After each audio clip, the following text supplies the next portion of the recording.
Baahubali cinema నుండే ఒక కథను 2 భాగాలుగా చెప్పే ప్రయత్నం చేశారు. రాజమౌళి వల్లే ఇలాంటి కొత్త ట్రెండ్ మొదలైంది. అయితే కథ కొనసాగింపుగా కాకుండా కొన్ని సినిమాలు మొదటి పార్ట్ హిట్ అవ్వడమే ఆలస్యం పార్ట్ 2 అంటూ తీస్తుంటారు. పార్ట్ 1 సూపర్ హిట్ అయింది కాబట్టి అదే అంచనాలు పార్ట్ 2 పై ఉంటాయి. అయితే పార్ట్ 2 తీసి ఇది తీయకుండా ఉండాల్సిందే అనిపించేలా కొన్ని సినిమాలు వచ్చాయి. అవేంటో ఒకసారి ఇప్పుడు చూసేద్దాం.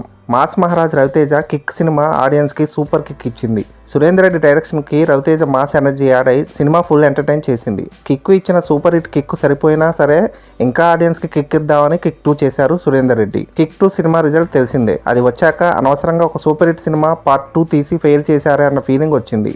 ఇదే క్రమంలో మరికొన్ని సినిమాలు ఉన్నాయి. అందులో మన కింగ్ నాగార్జున చేసిన మన్మధుడు కూడా ఉంది. విజయ్ భాస్కర్ డైరెక్షన్ లో నాగార్జున, సోనాలి బింద్రే కలిసి నటించిన సూపర్ హిట్ సినిమా మన్మధుడు. ఈ సినిమా పార్ట్ 2 గా మన్మధుడు 2 చేశారు. కింగ్ నాగార్జున ఆ క్లాసిక్ టైటిల్ బజ్ను క్యాష్ చేసుకోవాలని అనుకున్నారు. కానీ మన్మధుడు 2 చూసిన వాళ్ళు అదొక బ్లండర్ అనేశారు.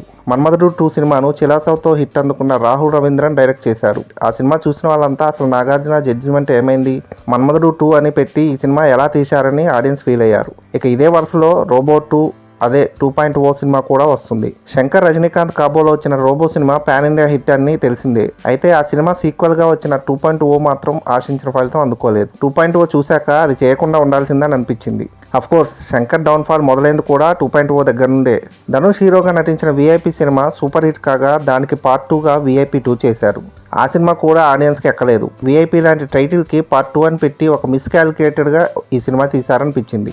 ఇలా ఒక సినిమా హిట్ అవ్వగానే ఆ టైటిల్ ఇంకా హిట్ సెంటిమెంట్ని వాడుకోవాలనే ప్రయత్నాలు చేస్తున్నారు. కానీ అవి మాత్రం బాక్సాఫీస్ దగ్గర బోల్తా కొడుతున్నాయి. ఇదే కాదు మరికొన్ని సినిమాలు కూడా ఇలా పార్ట్ 2 అని వచ్చి డిసప్పాయింట్ చేశాయి.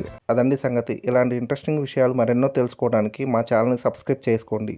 మా వీడియోస్కి లైక్ చేసి పక్కనే ఉన్న బెల్ ఐకాన్ క్లిక్ చేయడంతో మా వీడియోస్ మీకు నోటిఫికేషన్ రూపంలో వస్తాయి.